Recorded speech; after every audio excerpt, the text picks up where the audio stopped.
La Iglesia Cristiana Familia de Gracia de Valdivia presenta las voces de personas comunes al servicio del Evangelio de Jesucristo. Voces de Familia de Gracia. Esta semana, cuando pensaba respecto a qué es lo que debía compartir hoy, porque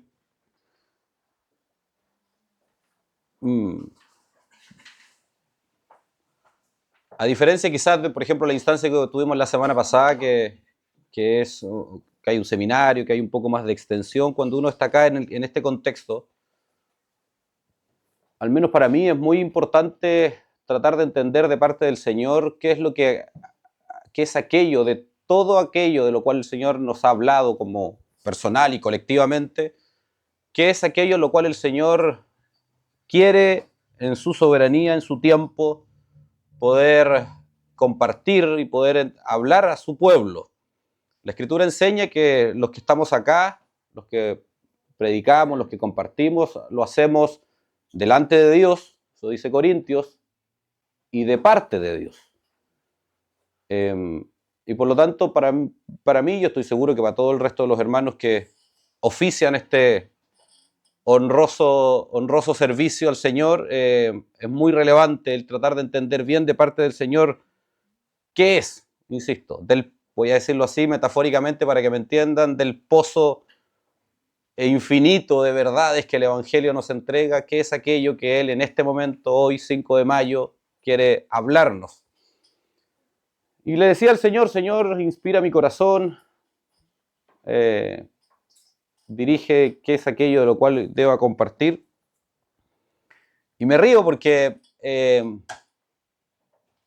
gran parte de lo que quiero compartir ya fue dicho en el devocional el día de hoy. O al menos el sentido general de aquello que entiendo de parte del Señor es menester compartir hoy. Y es glorioso porque de alguna forma demuestra que algo que la Escritura nos enseña y nos advierte, esto de estar unánimes en un solo espíritu, que no quiere decir que pensemos lo mismo, sino que de alguna forma Él inspira sobrenaturalmente a sus hijos para poder hablar, bendecir y traer palabra a su iglesia. Ahora, hermanos, es necesario que nosotros partamos a veces de las preguntas esenciales para poder dimensionar las cosas más quizás prácticas o domésticas, si se quiere, de la vida cristiana. Necesitamos partir muchas veces de las preguntas más esenciales. Las preguntas más esenciales como, por ejemplo, ¿qué es el Evangelio? ¿Por qué razón hoy día, no sé, 25, 30 personas, un 5 de mayo, con el frío, con la lluvia y con un montón de variables, y probablemente en todo el mundo hoy día, en este mismo momento, hay millones de personas reunidas, igual que nosotros, al servicio de la causa gloriosa de Jesucristo? ¿Por qué razón esto? ¿Qué inspira? ¿Qué motiva? ¿Qué mueve el corazón?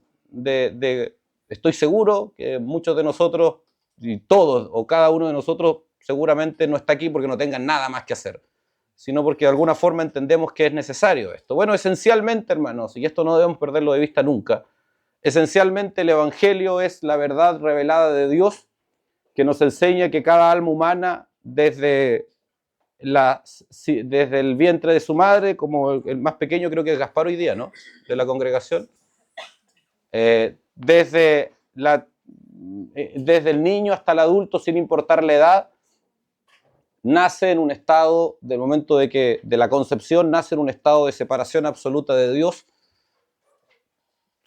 bajo la esclavitud de una fuerza opresora espiritual llamada Satanás o de tiniebla. Hay decenas de textos que nos enseñan eso, y que por consecuencia sus acciones, su práctica, producto de su mente reprobada, como lo estudiamos la semana pasada, sus acciones prácticas son contrarias a Dios, y por consecuencia Dios, como Dios bueno, santo y justo que es, ha puesto a cada alma humana bajo un estado de condenación, y después de la muerte le espera el fuego eterno. Pero Dios, dice Efesios, que es rico en misericordia, con su gran amor con que nos amó mientras estábamos muertos, o aún cuando estábamos muertos en delitos y pecados, nos dio vida juntamente con Cristo, porque Él mismo hace más de 2000 años envió a Jesús a morir en una cruz y recibió en el cuerpo de Jesús toda la ira acumulada sobre cada alma humana desde el principio del tiempo hasta el último, hasta el final, para que cualquiera que crea en Él y se arrepiente, reciba comprensión de su condición, sea librado de esta condena trágica, terrible, como es estar bajo la ira de Dios y el fuego eterno. Hermano, esto que quizás la gran mayoría de ustedes lo ha escuchado cientos, miles de veces, quizás algunos, es algo que no podemos perder nunca de vista. Cada uno de nosotros éramos eso. Cada uno de nosotros éramos seres condenados sin ninguna esperanza, no importa lo que seamos, no importa la situación económica, no importa cuánto sepamos, no importa el país en que nacimos, no importa cuántos idiomas hablamos, no importa cuántos magíster, posgrados, doctorados tengamos, si no nos hemos arrepentido de nuestra condición, dice la Biblia que somos leña para el fuego, justamente porque cada aspecto de nuestro ser nos hace merecedores de la justa y santa ira de Dios. Quiero enfatizar en el justo y santo, porque la condenación sobre la alma humana es lo correcto, es lo justo, es lo que corresponde, porque ningún ser humano es víctima, sino más bien cada alma humana es un ofensor, un delincuente que ofende a la santidad de Dios. Eso éramos nosotros. Y esa es la razón porque por su abundante misericordia que nosotros hemos recibido, esa es la razón por la cual hoy, un 5 de mayo, un grupo de personas y millones de personas, pero aquí particularmente hoy en una congregación pequeña y sencilla denominada Familia de Gracia, nos reunimos y apartamos tiempo para poder estar juntos, manifestar la vida cristiana y a glorificar al Señor, cantar además con una profundidad. Yo glorifico al Señor además por la riqueza de las canciones que cantamos, por cuánto evangelio, cuánta sustancia tiene todo lo que cantamos, porque de alguna forma nos permite además no solo glorificar al Señor, sino ministrar nuestras propias vidas. Hermano, y esto es una realidad gloriosa, es una realidad extraordinaria, es absolutamente sobrenatural, y es algo que por cierto nunca hay que perder de vista, pero muchas veces esta comprensión de estas verdades altas, de estas verdades eternas, que muchas de ellas trascienden al tiempo, no están, la obra de Jesucristo en la cruz del Calvario es trascendente el tiempo, está por sobre el tiempo. Jesucristo murió en un momento concreto en la historia humana, es el hecho más documentado en la historia de la humanidad, no existe un hecho más documentado que es en la historia pasada, obviamente, antes de todos los medios de documentación que existe hace 50 años o 100 años atrás.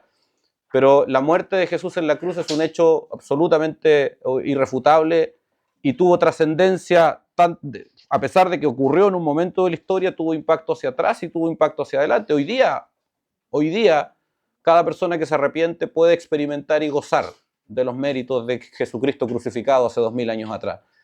Pero muchas veces toda esta cierta suerte, voy a decirlo así para que me entiendan nada más, esta suerte de abstracción a veces nos hace perder de vista y podemos vernos fácilmente distraídos de lo que significa eso en una vida concreta, práctica, diaria. Francis Schaeffer, probablemente conversaba esta semana justamente de esto con uno de ustedes, según algunos, uno de los filósofos cristianos más importantes del último siglo se hacía esta pregunta: ¿cómo debemos vivir? O entonces, ¿cómo debemos vivir? Hay un famoso material de él que circula en internet, si tienen el tiempo y les gusta esas temáticas, yo lo recomiendo.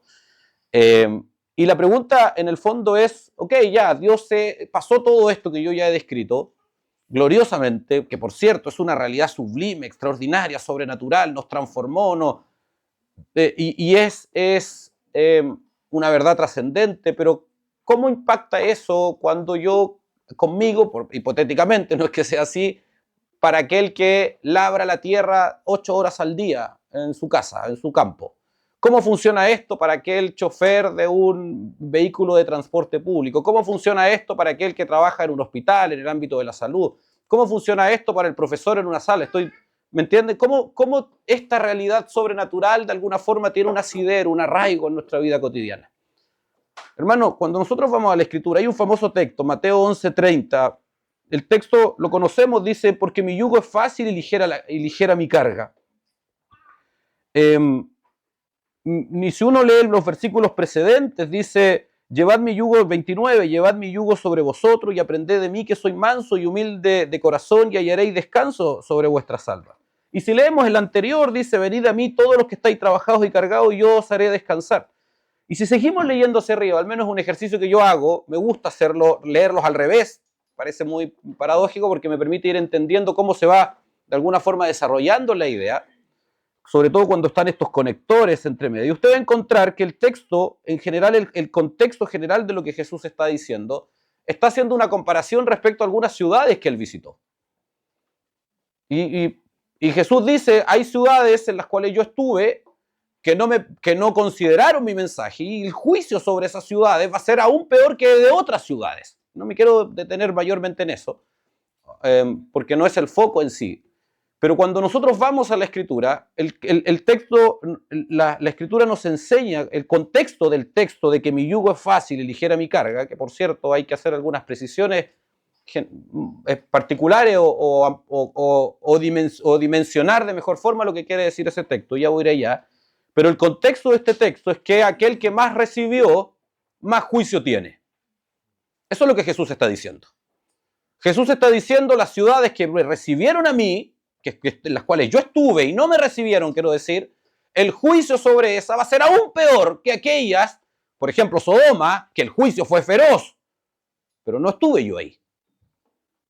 O sea, el día del juicio, las ciudades que tuvieron los privilegios de tener a Jesús caminando en medio de ellas, por sus calles, que escucharon el mensaje, que recibieron de él, el juicio sobre esas ciudades va a ser aún peor que aquellas que el pueblo de Israel ya sabía de los juicios de Sodoma, por ejemplo, que aquellas que las cuales ustedes conocen la ferocidad de sus juicios, pero yo no estuve ahí.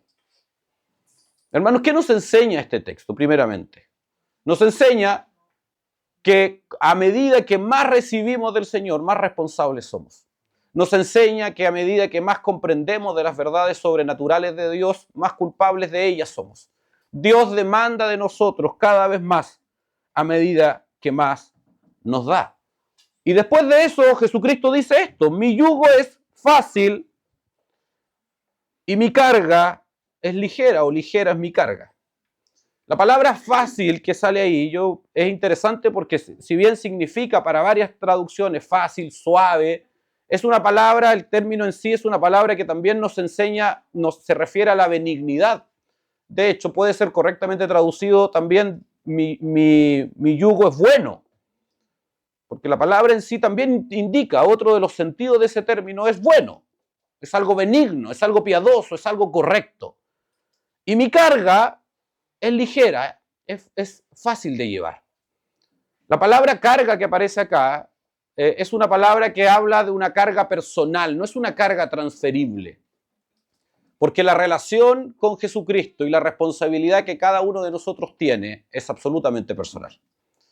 Y a medida que más recibe, más responsable es frente al Señor. Imagínense, hermanos, y esto lo digo para que de alguna forma sus vidas de oración se comprometan con los que estamos aquí adelante. Porque imagínense cuán responsables somos aquellos que el Señor nos ha puesto a enseñar, a instruir. Yo mientras estudiaba esto pensaba en esto, y decía, ¿cuánta conciencia tenemos que tener? ¿Cuánto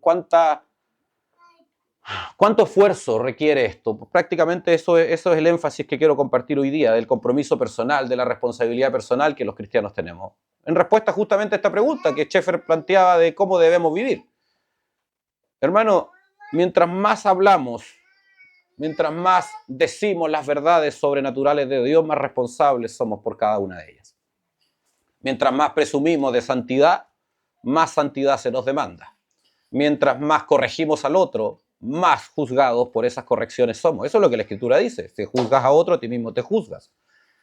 Es muy fácil levantar el dedo sobre los demás, establecer juicios morales, espirituales sobre los demás. Es muy fácil, es muy natural por lo demás. Pero que la Escritura nos enseña que por cada uno de ellos somos nosotros juzgados. Por eso la Escritura dice, examínese a vosotros mismos. Busque primero la viga en su propio ojo y después busque la paja en el ojo ajeno, en fin. Y ese texto, si bien tiene que ver con el fariseísmo y una crítica abierta al fariseísmo, también tiene que ver con esto.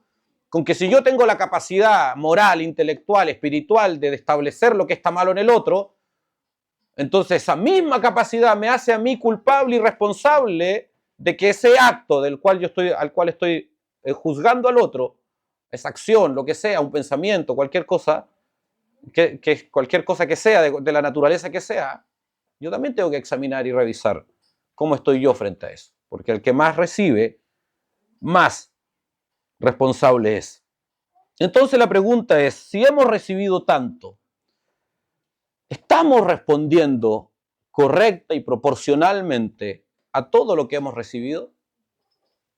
Hermanos, no existe un sacrificio humano suficiente para responder a toda la obra de Cristo imputada en favor de un alma humana.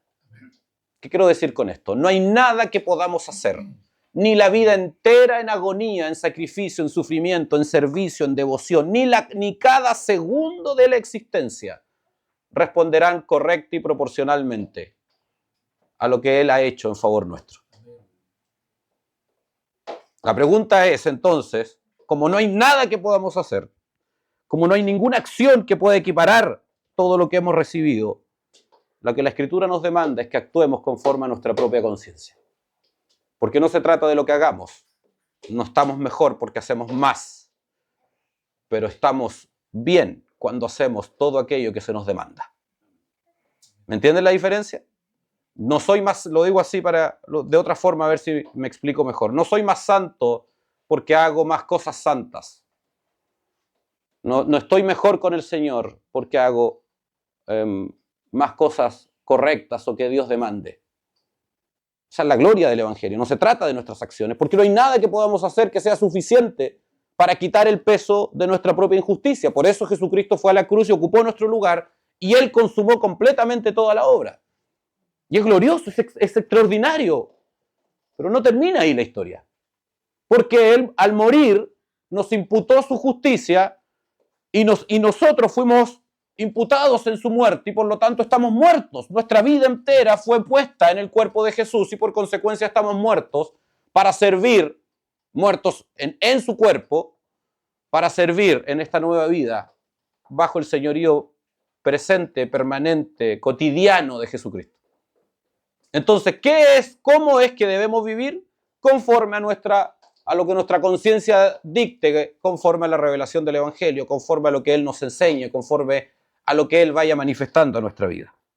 Entonces, por consecuencia por eso el devocional que Viviana compartía, el apóstol Pablo decía, se refiere a esta conciencia limpia, a procurar que nuestra conciencia, al momento de examinar nuestra propia vida, diga, estoy haciendo aquello que el Señor me mandó hacer. Estoy cumpliendo integralmente lo que Dios demanda de mí. Estoy tranquilo. Conforme a lo que Dios me ha revelado hoy, estoy tranquilo. Ahora, ¿cuántos aquí? No me respondan. Yo invito a la reflexión en esto. ¿Cuántos aquí podemos decir eso? ¿Está nuestra conciencia inquieta por no estar a la altura de lo que Dios demanda de nosotros? ¿Siente, lo voy a decir así en términos en tercera persona nada más, solo para fines explicativos, Dios sabe que no me arrogo ninguna posición con esto. ¿Siente que su vida diaria y práctica no refleja la intensidad de las convicciones del Evangelio en usted? Bueno, esta palabra es para los que se sienten al debe o para los que nos sentimos al debe. Porque cuando nosotros vamos a lo que las Escrituras nos enseñan es la vida cristiana, lo primero que hay que establecer para poder comprender cómo es, insisto, cómo debe ser nuestra cotidianidad para que nuestra conciencia esté completamente limpia, lo primero que debemos entender es que la vida cristiana en términos cotidianos, en términos prácticos, es esencialmente consecuencia del poder sobrenatural de la gracia actuando en la vida del redimido. Por eso ninguna norma cristiana es posible de vivir para aquel que no ha sido redimido. Por esa razón no sacamos nada con imponerle normas morales a aquel que no se ha reconciliado con Jesucristo, a aquel que no ha recibido la obra del Espíritu Santo, a aquel que no está escondido en la gracia, a aquel que está todavía bajo el poder de la carne y de Satanás, como es la condición natural de todas las almas humanas que no se han arrepentido. No sacamos nada con imponerle la vida cristiana. Porque la vida cristiana y los principios, las normas cotidianas de la vida cristiana son solo posibles de vivir para aquellos que experimentan este poder sobrenatural. Y el fundamento de toda la acción cotidiana, piensen en el obrero que labra la tierra 8 o 10 horas al día, en el chofer que conduce, piensen en las acciones cotidianas, cómo la vida cristiana se hace una realidad práctica, concreta. ¿Cómo define nuestras acciones? ¿Cómo define nuestros pensamientos, nuestras motivaciones, nuestras palabras? ¿Cómo define el conducto, el conducir de nuestra vida? Eso estoy hablando, la cotidianidad de la vida cristiana. No esa realidad que es gloriosa y sobrenatural. Y hermanos, y es innegable que estamos sentados juntamente con Cristo en lugares celestiales. Es glorioso, es verdad. Pero cuando nosotros erróneamente ponemos exclusivamente nuestra mirada ahí, nos olvidamos de que aquí está el pecado, está la tentación, están los enemigos, está Satanás, está la propia carne y nos descuidamos y nos olvidamos de todo lo que Dios demanda hoy, aquí, de cada uno de nosotros. El fundamento de la vida cristiana es que es consecuencia del poder sobrenatural de Dios en la vida del redimido. Y mayoritariamente, enfaticé yo aquí en mis notas, lo tengo destacado, mayoritariamente la gracia actuando en el redimido es como un vehículo al cual nos subimos que como un tsunami que nos arrolla. ¿Qué quiero decir con esta pseudo metáfora? Que mayoritariamente esta gracia sobrenatural en términos prácticos y cotidianos opera a partir de o está de alguna forma determinada por nuestra propia respuesta, por nuestras propias acciones frente a esa gracia, que como el tsunami que nos arrolla. El tsunami, tú estás en la playa y pasa, y toda tu vida cotidiana es en el contexto de lo que estoy diciendo, y tus acciones prácticas y cotidianas son cambiadas porque pasó la gracia y te transformó completamente. Hermano, y hay casos gloriosos, particularmente de aquellos hombres o mujeres que son llamados para una determinada función en su vida, en que Dios opera de esa forma, es verdad. Hay circunstancias específicas, hay áreas de la vida en donde de verdad la gracia nos arrolla completamente. La aflicción, una enfermedad, momentos difíciles en donde de verdad nosotros lo único que hacemos es quedarnos quietitos y que la gracia haga su pega en nosotros. Pero la gran mayoría de los momentos de la vida y de los momentos de la vida, la gracia no funciona así. La gran mayoría de la vida y de los momentos de la vida, en nuestro caminar cotidiano, se da o demanda o se explica más bien como un vehículo al cual tenemos que subirnos para que la gracia nos conduzca.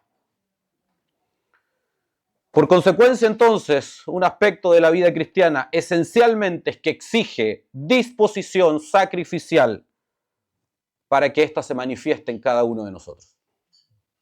Demanda acciones de parte nuestra. Ahora,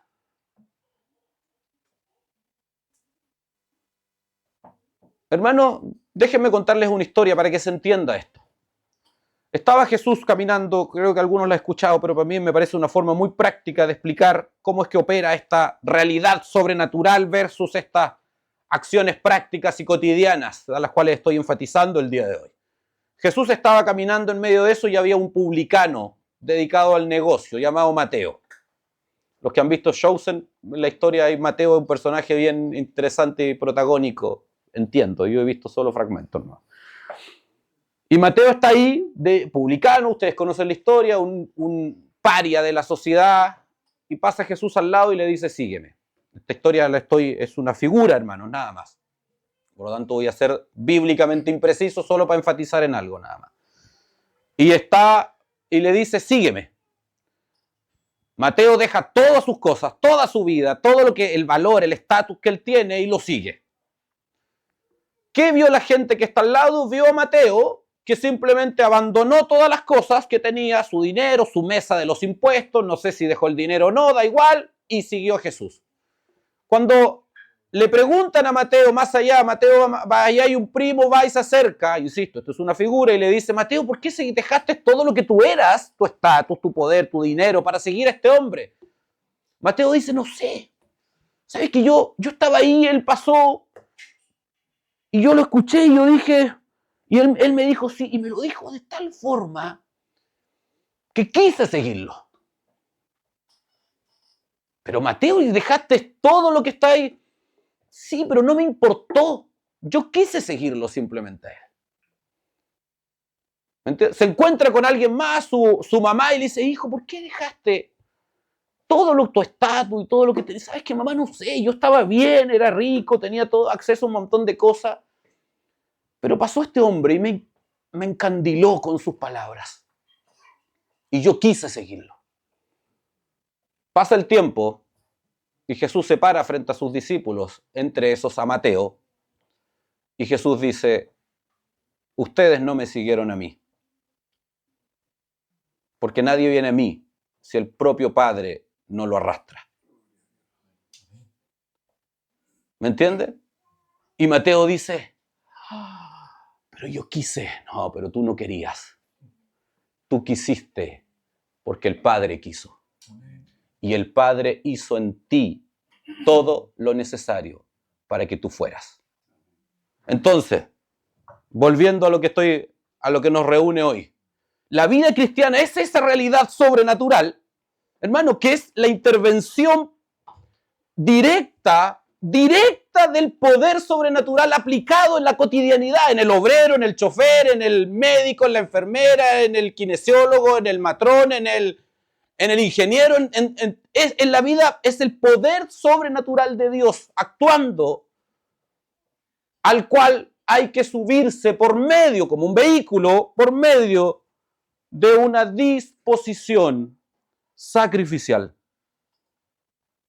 Por esa razón, y voy a detenerme más en eso, los escritos bíblicos, Viviana se enfatizó en eso justamente en el devocional hoy día, hacen un símil entre la vida cristiana y la milicia, la vida militar. La vida cristiana, hermanos, es permanente, es integral, es en todo momento, en cada segundo, y tiene una proyección eterna. Yo no puedo ser cristiano un día a la semana. Y esa es la diferencia entre el Evangelio de Jesucristo y la religión. La religión es simplemente cumplir un requisito, ir a una reunión, pagar una cuota. La vida cristiana se da en todo momento. Por eso es tan necesario que comprendamos cómo esa dimensión eterna, invisible de Dios, tiene un asidero, un aterrizaje en la cotidianidad. ¿Por qué? Porque el 99% de nuestra vida es cotidianidad. Y hay un 1% que es ese aspecto abstracto, si se quiere, y ojo, es una proporcionalidad solo para fines explicativos nada más. Porque toda esa cotidianidad, como ya expliqué en la figura que les decía, en realidad en el redimido está sembrada, está fundamentada en absoluta y pura sobrenaturalidad de Dios actuando. Pero necesitamos comprender qué es entonces lo que Dios demanda de cada uno de nosotros. La vida cristiana, hermanos, es como una carrera a la cual hay que correr y a la cual se nos demanda perseverar. Mire qué interesante eso, ¿eh? De hecho, hay un texto explícito, el que persevera hasta el fin, este será salvo. Algunos dirán, el que llega al final y no es salvo, nunca fue. Otros dirán, el que persevera hasta el final y no fue salvo, lo perdió en el camino. Da igual. Es irrelevante. En el fondo lo que nos enseña es que la carrera hay que correrla y que al final se ve el resultado.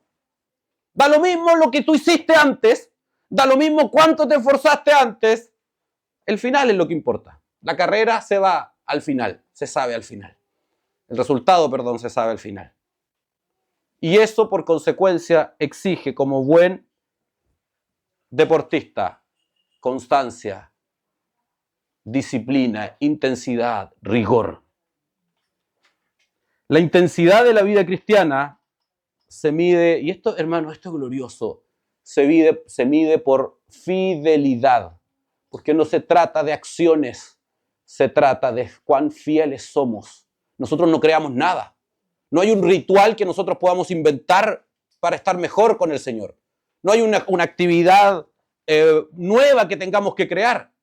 Es como nosotros somos, la intensidad de la vida cristiana es determinada por cuán enchufados estamos a la fuente de toda la piedad, de toda la justicia, de toda la santidad, de toda la integridad espiritual de Dios, que es el propio Jesucristo. Cuán fieles a Él somos, cuán fieles a sus normas, cuán fieles a su escritura. Se trata de cuánto dependencia tenemos a Él. Eso, el que es más santo, en un sentido práctico, cotidiano, es aquel que es más fiel. El que es menos santo es aquel que es menos fiel. Y por eso la Escritura dice que Él permanece fiel aun cuando nosotros no somos fieles. Porque en muchas áreas de nuestra vida, los cristianos y los redimidos no somos fieles. Y pagamos las consecuencias por ello, por lo demás. Hermanos, estos textos a veces, esto que voy a decir ahora, y yo creo que tenemos que asumir una responsabilidad en eso, a veces pasan de alguna forma han sido escondidos inconscientemente quizás. Yo al menos creo que así ha sido. Los textos que nos demandan de nosotros que hagamos acciones que nos hagan agradables a Dios. Segunda de Corintios 5:9.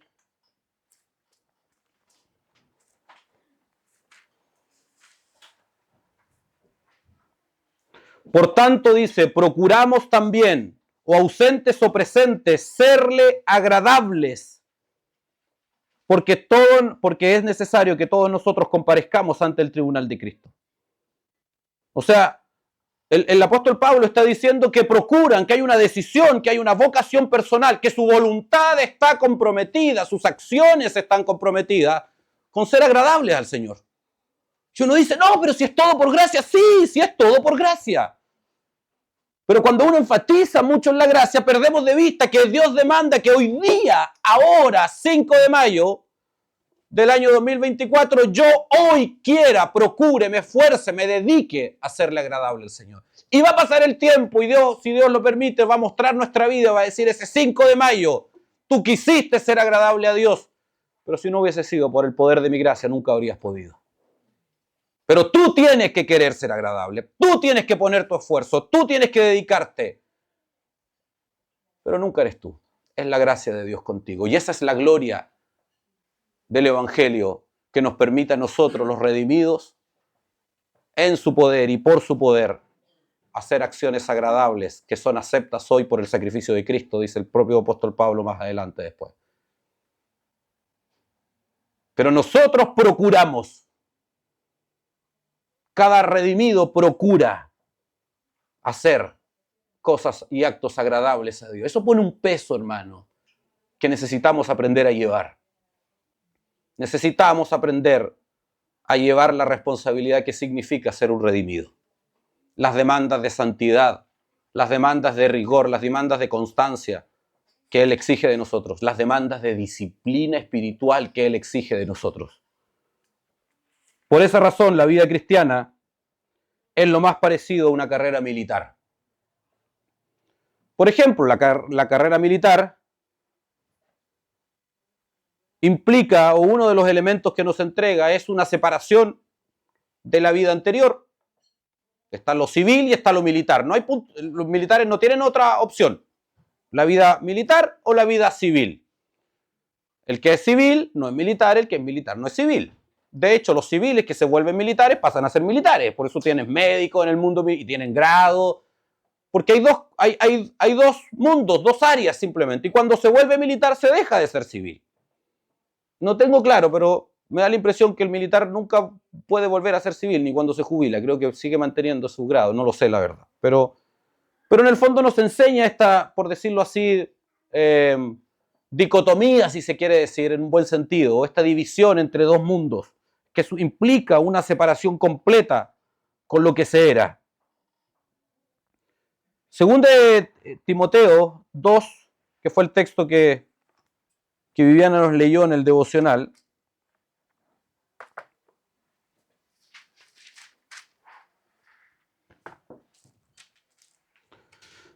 El apóstol Pablo, que por cierto, hermano, es importante que dimensionemos el contexto de esta carta. Esta es una de las últimas cartas que el apóstol Pablo escribe. Pablo está preso en este momento, está en un estado ya esperando prácticamente su ejecución. Pablo tenía y veía en Timoteo como de alguna forma heredero del ministerio que él tenía, un joven Timoteo por lo demás. Y Timoteo lidiaba con las vicisitudes y con las complejidades de la iglesia en Éfeso, la cual servía, entiendo, en este momento. Acuérdense que Pablo tuvo un ministerio importante en Éfeso, 3 años. Importante, 3 años, pero fue el lugar donde más estuvo. Y habla un poco de la dimensión y del respaldo que Dios le entregó a Pablo en su ministerio. Pero Pablo aquí, de alguna forma, esta es una carta de pseudo despedida a un hijo espiritual, como él bien dice, y que lo prepara y lo capacita para enfrentar lo que iba a significar su ministerio. Un joven, además, por lo demás. Y le dice Pablo, el Espíritu de Dios inspirando al apóstol Pablo, le escribe a Timoteo, le dice, tú pues sufre penalidades, aflicciones, padecimientos, sufre dificultades como buen soldado de Jesucristo. O sea, le está diciendo, vas a sufrir, Timoteo. Como cualquier buen soldado sufre. Cualquier buen soldado de Jesucristo sufre. Yo no estoy sufriendo. Entonces tenemos que preguntarnos si somos buenos soldados de Jesucristo. Y sufrimiento no es solo la aflicción del cuerpo, por cierto. Gracias al Señor vivimos en una parte del mundo, por ahora, no es el momento, el lugar ni nada, pero después al almuerzo les voy a contar, les quiero contar esta semana he vivido 3 experiencias, bueno 2, una vez de antes, que de alguna forma, para mí al menos, demuestran cosas que como nuestra sociedad está cambiando sin que nos demos cuenta muchas veces, pero lo conversamos después. Pero por ahora al menos, físicamente no estamos bajo aflicción. Podemos estar acá tranquilos, estamos transmitiendo, grabamos, tenemos un canal de televisión, podemos compartir el evangelio, ponemos nuestros nombres, más allá de la sorna y de la burla y de algunos comentarios insignificantes o de poca impacto en redes sociales, no pagamos ningún costo. Por ahora. Pero hay muchas partes del mundo en este momento que están pagando con su cuerpo, con su carne, con su sangre, con su vida, el seguir a Cristo. Pero nosotros, no es nuestra situación. Pero la aflicción y los padecimientos en la vida cristiana no necesariamente tienen que ver únicamente con el dolor físico. Por esa razón no podemos nosotros, no hay un llamado a la autoflagelación, no hay un llamado a que hay que torturarse para poder ser mejor cristiano. No se trata de eso. Pero la vida cristiana siempre implica necesariamente el padecer. El solo acto de la negación ya implica padecimiento. La mortificación de la carne, es decir, ir en contra de los deseos carnales, implica padecimiento. ¿Me entiendes? Por lo tanto, las penalidades que el apóstol Pablo le escribe a Timoteo son un elemento transversal, una característica inherente a la vida cristiana. ¿Por qué? Porque cada cristiano, cada soldado de Jesucristo va a experimentar esto. Necesita experimentarlo además. Ser soldado de Jesucristo implica que vivimos en una guerra contra nuestros adversarios. ¿Se acuerdan los 3 adversarios? Al menos los 3 adversarios. Lo vimos la semana pasada: el mundo, la carne y Satanás. Sabemos que todos tienen un solo fundamento, pero se manifiestan de forma presente en cada uno de nosotros de forma distinta. La gran mayoría de nosotros nunca ha visto a Satanás, pero el mundo y la carne sí. Son una realidad y una amenaza permanente frente al redimido. La vida cristiana implica estar rodeado de la muerte igual que un soldado. Nosotros nacemos como soldados cristianos, como soldados en Cristo, nacemos en la muerte, nacemos en un acto de negación. La vida, el soldado está rodeado, en un contexto de batalla, está rodeado de la muerte, pero nosotros vivimos en ella. Suena paradójico esto, pero lo que quiero decir es que cuando nosotros nos identificamos con Cristo, morimos con Él, y ahí vivimos toda nuestra existencia en la carne, mientras estemos en el cuerpo, es únicamente en este nuevo estatus, en esta nueva identidad. Hermanos, el texto dice, versículo 4, ninguno que milita, que en el soldado, ningún soldado, ningún buen soldado de Jesucristo, que milita, se enreda en los negocios de la vida, a fin de agradar a aquel que lo tomó por soldado. Hermanos, ¿cuán conscientes estamos de esta responsabilidad que significa ser un soldado de Jesucristo? Hermano, por favor, cuidado con caer en esta espectacularidad que suenan yo mientras lo digo, reflexiono y digo, ser un soldado de Cristo. Yo no estoy hablando de disfrazarnos o de usar uniforme o de salir a simular. Yo les estoy hablando de la vida diaria, cotidiana, práctica, del obrero, del chofer, del enfermero, del matrón, del médico. Ahí es donde se vive la batalla. La verdadera guerra no está en tratar de subirse a los cerros, a confrontar los poderes espirituales como lo hacen otros. Y con eso no digo que esté mal hacerlo. Pero esa no es la norma. La verdadera batalla, el 99% del tiempo, se da en nuestra cotidianidad, en nuestra conciencia, en nuestra mente, en la tentación. Hoy día, frente a la pantalla, frente a un computador. Allí es donde se libra esta batalla.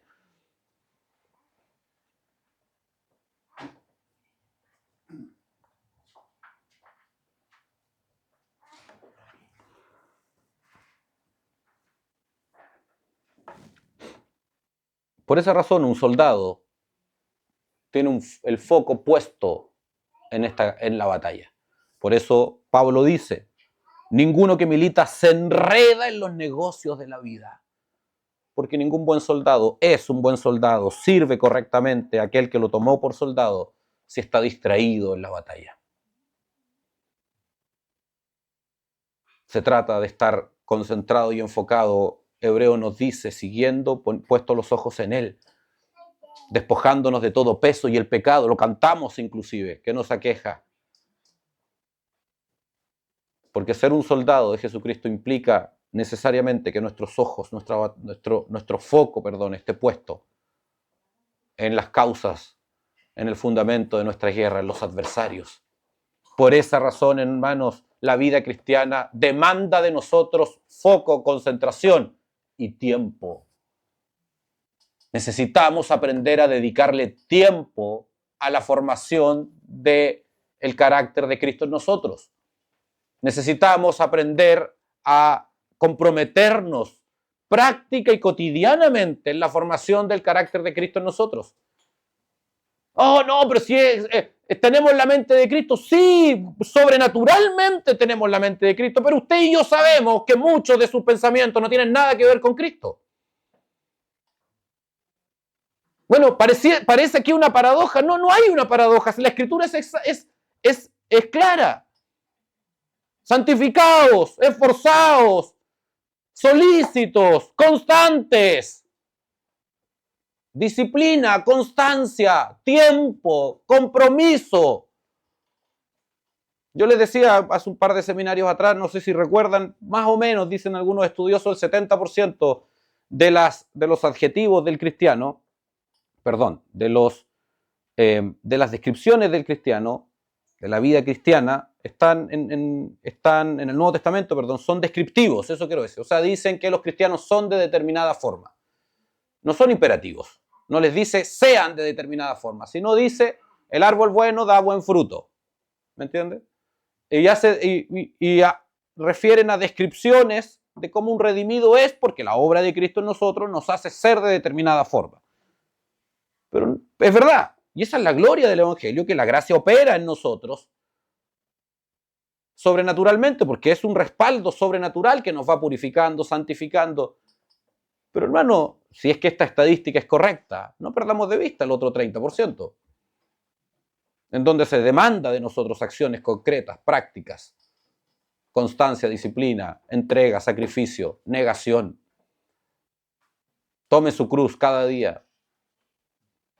Sufre penalidades. No te enredes en las cosas de este mundo. Pon tus ojos en Cristo. Pon tu mirada en las cosas de arriba, donde está Cristo sentado. ¿Me entienden? Demanda que pasan necesariamente por nuestra conciencia, por nuestra voluntad, por nuestra disposición sacrificial.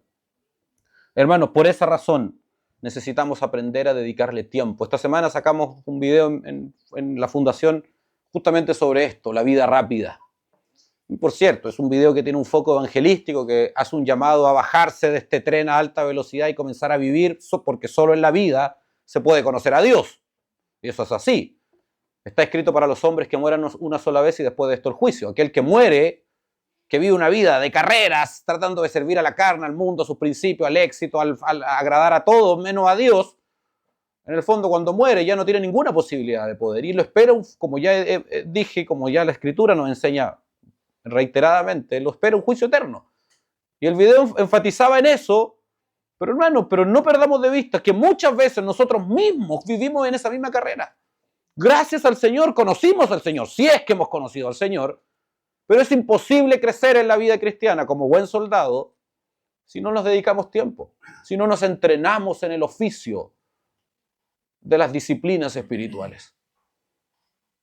Hermano, nunca perdamos de vista estos tres adversarios. Yo he aprendido a ver en las acciones de Satanás tentándonos para distraernos, para consumir nuestro tiempo. Cada uno de nosotros tiene ciertas debilidades. En mi caso, a mí hay ciertas áreas en este mundo que son una debilidad, la tecnología, el emprendimiento y estas cosas. Y yo he aprendido a ver a Satanás abriendo posibilidades en esos ámbitos como un acto de tentación para consumir tiempo, para chupar tiempo. Les voy a dar otro ejemplo. Yo sé que soy pesado con esto, pero, hermano, las series de televisión están hechas para consumir tiempo, para chupar tiempo. Y usted y yo sabemos que son muy seductoras. Están construidas con el propósito, el guión, el relato, la música, la última escena que usted ve está hecha para que usted quiera ver la siguiente. Eso está estudiado además. Vivimos en una máquina que busca comer el tiempo, hermano, y el que está perdido no tiene ninguna posibilidad, ni siquiera una responsabilidad. Está enchufado en esta Matrix que en realidad lo arrastra hacia la perdición. Pero nosotros nos sacaron de ahí. Por lo tanto, tenemos que aprender y ser inteligentes con inteligencia espiritual. No hay nada más inteligente que procurar la santidad. No hay nada más inteligente que procurar apartarnos de aquello que nos seduce para ir en contra de Dios. Eso es inteligencia. No hay nada más inteligente que decir que no. Aprender a decir que no. Mucha gente no sabe decir que no. Hermano, no hay nada de malo, no hay nada de impío en decir que no. Aquellas cosas que nos distraen del foco, aquellas cosas que nos enredan en los negocios de este mundo. Muchas veces, y Dios sabe que no me paro en la vereda del frente al decirles esto, muchas veces abrimos circunstancias y paréntesis y acciones y compromisos en nuestra vida que lo único que hacen es apartarnos del único y medular propósito que es ser formado al carácter de Cristo mientras estemos en este mundo. Y se transforman en distractores. Porque como buen soldado, hermano, el soldado se entrena todos los días, en el caso, gracias a Dios, al menos en mi generación, yo sé que hay generaciones más antiguas que algo han vivido, pero el soldado acá en Chile al menos se entrena todos los días por una guerra que nunca ha librado. Pero está todos los días, de alguna forma, entrenándose. Yo digo, en mi generación, yo sé que los que vivieron el año 78 algo cerca estuvieron. Y los que han vivido más seguramente han visto algo más de eso. Pero la gran mayoría de los soldados, es paradójico que gracias a Dios, no me estoy quejando en absoluto, pero gracias a Dios los soldados nuestros tienen que ir a otro país para poder librar guerras por las cuales llevan toda la vida entrenándose. Pero hermano, el soldado se levanta en la mañana, supongamos que se levanta a las 5 de la mañana, se mete a la ducha fría, lo hace salir a prepararse físicamente, después para otra tarea y para otra tarea y para otra tarea, para una guerra que en realidad lo más probable es que nunca la enfrente, pero se entrena con disciplina, con constancia, con rutinas, con decisión, con rigor. En el caso nuestro, no es solo para enfrentar a nuestros adversarios, sino para honrar a aquel que nos llamó y nos tomó por soldados. Porque, hermano, el que se enfrenta, el que se entrena con rigor, con disciplina, con constancia, no solo se fortalece a sí mismo, sino que es un instrumento para fortalecer a otros. Porque acuérdense que somos un cuerpo. Si hay un órgano que es más fuerte que el otro, ese órgano va a bendecir, va a soportar al otro cuando esté en dificultad. Hermanos, por esa razón es tan necesario conocer las Escrituras. Por esa razón los que estamos acá estamos obligados a estudiar, lo hacemos voluntariamente, pero estamos obligados, tenemos una presión adicional a estudiar y dedicar tiempo. Mientras ustedes ven series, nosotros tenemos que estar estudiando aquí.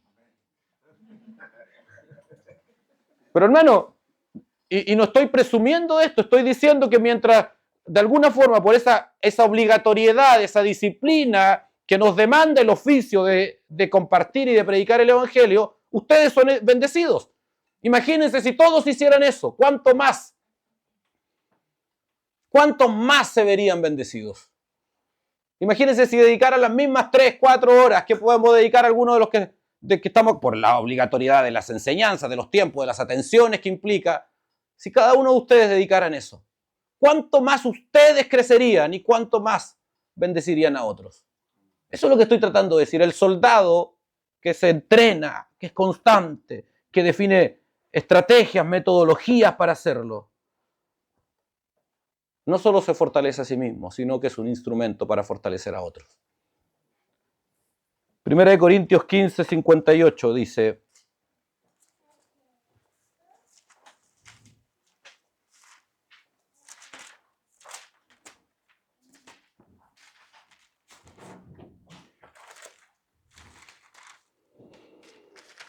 lo voy a leer yo solo para que quede el registro en la cámara nada más, para que la gente que lo vea después en el canal lo entienda. Así que, hermanos míos,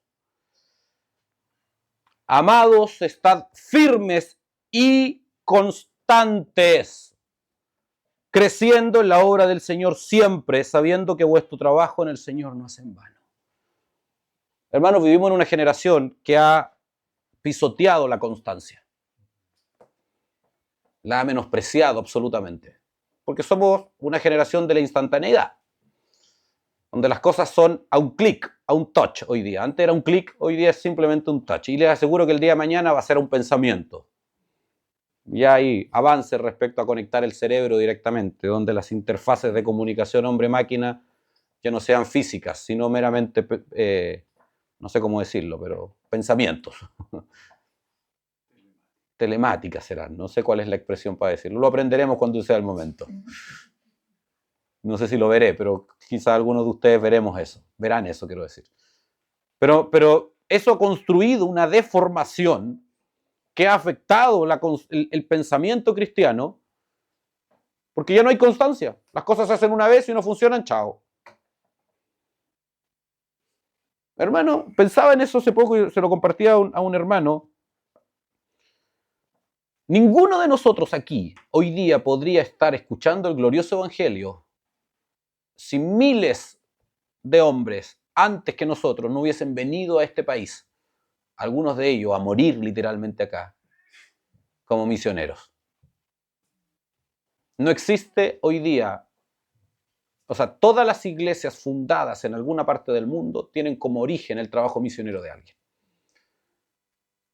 Y las misiones y plantar iglesias no son de la noche a la mañana. Requieren un esfuerzo constante, permanente, 1 a 1, 2, 4. Hay países donde hay 4, 10, 20, viene la persecución, se dispersan, parten de nuevo y ahí están. Uno a otro, distintos hermanos muchas veces, a veces el mismo. Constancia. Las cosas buenas requieren constancia, todas. El matrimonio requiere constancia, criar un hijo requiere constancia, la educación requiere constancia. Los que son profesionales y experimentaron o experimentamos el privilegio que significa en nuestra generación, en nuestra sociedad, poder sacar adelante una carrera, no es de la noche a la mañana. 12, 14, 16, 18 años. Algunos se demoraron más, pero eso ya es otro tema. Pero es constancia. ¿Me entienden? Estoy tratando, si en los ámbitos de la vida la constancia es gravitante, ¿cuánto más en la formación del carácter de Cristo? Firmes y constantes, creciendo en la obra del Señor siempre. Hermano, meta en su agenda los tiempos para ser formado al carácter de Jesucristo. Meta en su agenda los tiempos de oración, meta en su agenda los tiempos de devocional, meta en su agenda los tiempos de estudio. Va a conocer una dimensión del reino de Cristo que le es ajena y que es la causa de por qué su conciencia aún está inquieta y porque muchas veces hay muchos ámbitos de la vida que todavía no manifiestan esta nueva identidad, esta nueva realidad. Primera de Timoteo 4:15, y voy terminando con esto ya, hermanos. Dice, ocúpate en estas cosas, permanece en ellas, para que tu aprovechamiento sea manifiesto a todos. Ten cuidado de ti mismo y de la doctrina. Persiste en ello, pues haciendo esto te salvarás a ti mismo y a los que te oyeren. Hermano, la vida cristiana es una carrera de persistencia. Por supuesto. O préstame, lo puedo leer yo para que salga en el registro. Voy a leer otra versión, hermanos, acá.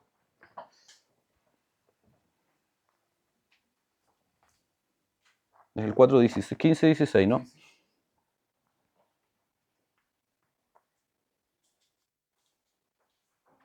Reflexiona sobre estas cosas. Dedícate a ellas para que tu aprovechamiento sea evidente a todos. Ten cuidado de ti mismo y de la enseñanza. Persevera en estas cosas, porque haciéndolo asegurarás la salvación tanto para ti mismo como para los que te escuchan. Persevera, persiste, insiste, dedíquense. La vida cristiana no es instantánea, es constante, reiterada, diaria, demanda de un compromiso continuo. Eso es, hermano, y lo hacemos con gusto por aquel que murió en la cruz por nosotros. Y esa es la diferencia entre la religión y el evangelio. Mateo dejó todas sus cosas y quiso hacerlo. Pero después se enteró que en realidad hubo una intervención sobrenatural. Nosotros servimos a Jesucristo con gusto. No es una carga hacerlo. Y si para usted es una carga, yo lo invito a que se arrepienta, a que reflexione, a que pida ayuda inclusive. Quizás hay áreas en su corazón que necesiten ser corregidas, enmendadas. A medida que vamos creciendo en Cristo, vamos siendo más como Él. Y nadie está más comprometido con nuestra constancia, disciplina, dedicación, entrega, integridad que el propio Jesucristo. Y termino con esto. Segunda de Pedro 1.